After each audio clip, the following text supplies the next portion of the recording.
Assalamualaikum warahmatullahi wabarakatuh. Salam sukses sahabat duhai dimanapun Anda berada. Sahabat duhai yang budiman, akhir-akhir ini kita dihebohkan melalui berita maupun media sosial tentang fenomena Apollyon. Apa itu fenomena Apollyon dan apa dampaknya serta penyebabnya? Untuk itu, mari kita saksikan penjelasan singkat berikut ini. Sahabat duhai yang budiman, sebagai manusia yang hidup menempati bumi ini, tentu saja kita tahu jika bumi yang kita tempati dan kita tinggal ini merupakan salah satu bagian dari sistem tata surya tentunya. Dan itu tentu saja sudah menjelaskan jika bumi ini bisa mengalami fenomena-fenomena yang berkaitan dengan sistem tata surya itu sendiri.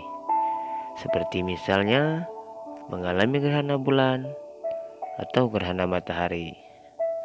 Selain fenomena yang jarang kita saksikan dan biasanya hanya bisa kita saksikan beberapa tahun, ternyata ada suatu fenomena yang mungkin masih asing dan belum familiar di telinga kita.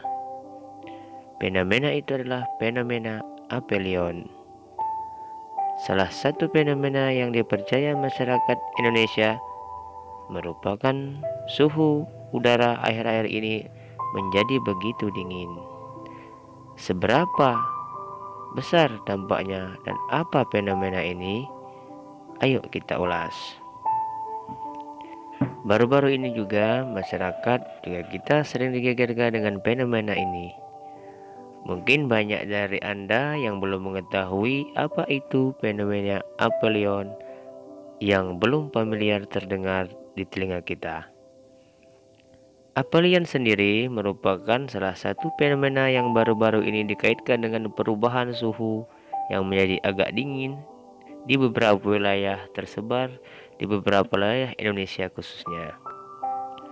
Banyak sekali yang berpendapat jika Apollyon inilah yang menyebabkan mengapa udara menjadi dingin. Benarkah sahabat duhai? Sebelumnya mari kita mengetahui terlebih dahulu apa itu pengertian daripada fenomena sehingga tidak sampai salah informasi ke kita.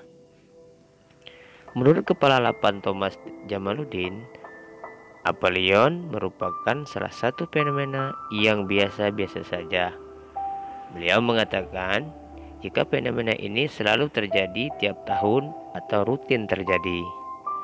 Apollyon sendiri adalah suatu kondisi di mana letak bumi sedang berada pada titik yang paling jauh dari matahari. Dan sekedar informasi tambahan saja, orbit bumi itu sebenarnya tidak berbentuk lingkaran sempurna, melainkan memiliki bentuk elips, sehingga selain memiliki titik terjauh, juga ada titik terdekat dari matahari. Titik paling dekat dari matahari dengan bumi ini merupakan kebalikan daripada Apollyon. Hal tersebut dinamakan perihelion. Jadi, sekarang Anda sudah mengerti bukan pengertian daripada Apollyon? Dan kapan waktunya terjadi Apollyon? Apollyon ini merupakan salah satu fenomena yang normal-normal saja dan tidak berbahaya tentunya. Alhamdulillah. Mungkin banyak yang bertanya, bagaimana Apollyon bisa terjadi dan kapan terjadinya? Kami sudah membahasnya secara lengkap apa itu pengertian dari Apollyon dan juga lawan daripada Apollyon, yaitu fenomena perihelion. Menurut keterangan dari lembaga BMKG, fenomena Apollyon yang baru saja viral, yang sering kita dengar di berita-berita dan media sosial, ini karena dikaitkan dengan suhu dingin di beberapa daerah di Indonesia yang sedang terjadi saat ini. Seperti yang sudah kita bahas di atas. Apollyon yang merupakan titik terjauh orbit bumi dari matahari itu terjadi di bulan Juli ini, sahabat duhai. Sedangkan untuk titik orbit terdekat bumi dengan matahari atau yang disebut dengan fenomena perihelion terjadi tiap awal tahun atau pada bulan Januari. Sekarang, apa penyebab aphelion? Tadi kita sudah menyinggung sedikit tentang orbit bumi di atas. Seperti yang kita ketahui, jika bumi memiliki orbit yang tidak bulat atau begitu bundar seperti lingkaran sempurna. Jika mungkin Anda sering berpikir, jika bumi ini kita pijak ini memiliki bentuk lingkaran sempurna, maka kurang tepat. Sebenarnya bumi ini mempunyai orbit elip atau oval. Nah, karena memiliki bentuk yang tidak sempurna lingkaran tersebut, akhirnya terbentuklah titik terdekat dan juga titik terjauh bumi dari matahari, yang disebut sebagai aphelion dan juga perihelion. Yang mana kedua siklus ini merupakan konsekuensi dari bentuk orbit bumi yang elip tersebut. Jadi, sekarang sudah jelas bukan apa yang menyebabkan fenomena aphelion? Ini semua terjadi adalah sebuah konsekuensi ataupun sunatullah dari Tuhan. Sekarang, apa dampak aphelion? Nah, kita akan membahas mengenai dampak dari aphelion. Banyak orang yang mengatakan jika suhu atau udara dingin yang beberapa hari ini terjadi disebabkan karena adanya fenomena aphelion. Padahal sebenarnya bukan. Hawa dingin yang kita alami dan kita rasakan selama beberapa hari ini sebenarnya adalah bukan dari aphelion. Namun, memang karena tekanan udara dari belahan utara yang lebih rendah dibanding sehingga udara terasa lebih dingin. Saat ini, angin yang bertiup ke arah Indonesia berasal dari Indonesia yang memang sedang musim dingin, sehingga udara menjadi lebih dingin.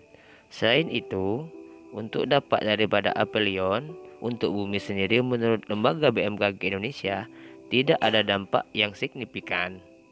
Para ahli mengatakan jika dampak aphelion pada bumi tidak terlalu signifikan pada bumi dan juga tidak menjadi penyebab mengapa akhir-akhir ini suhu menjadi begitu dingin.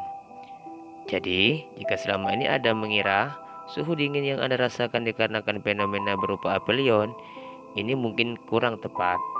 Suhu dingin dipengaruhi oleh datangnya angin, bukan karena aphelion yang sedang kita bahas. Selain itu, banyak juga orang yang mengira jika aphelion dan juga perihelion ini merupakan salah satu penyebab mengapa di bumi terdapat beberapa musim, seperti kemarau, dingin, atau hujan.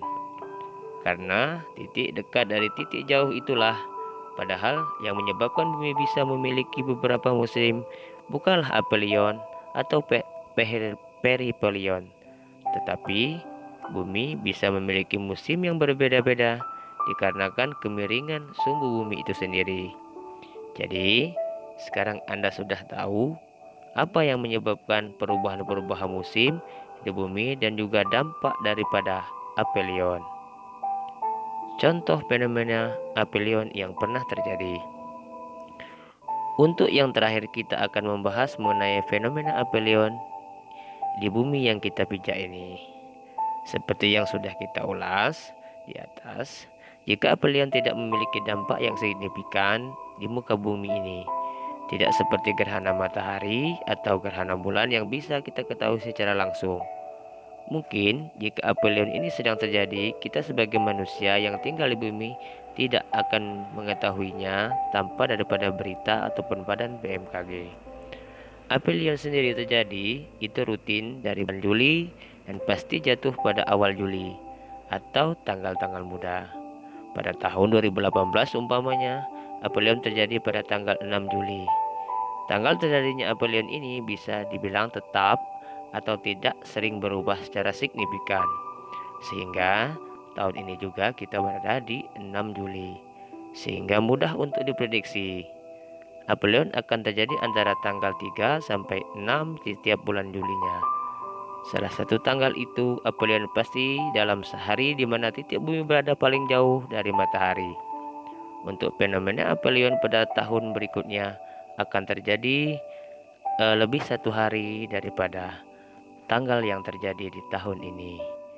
Itu saja yang bisa kami sampaikan kepada kita semua Mudah-mudahan bermanfaat bagi kita semua. Dan apabila berkenan, dimohon untuk like, subscribe, dan komen, serta share channel ke teman-teman di media sosial Anda. Mudah-mudahan bagi yang berkenan, dimudahkan rezeki, disehatkan, dan dipanjangkan umur. Kami akhiri, salam satu hati, salam sejahtera, salam duhai. Assalamualaikum warahmatullahi wabarakatuh.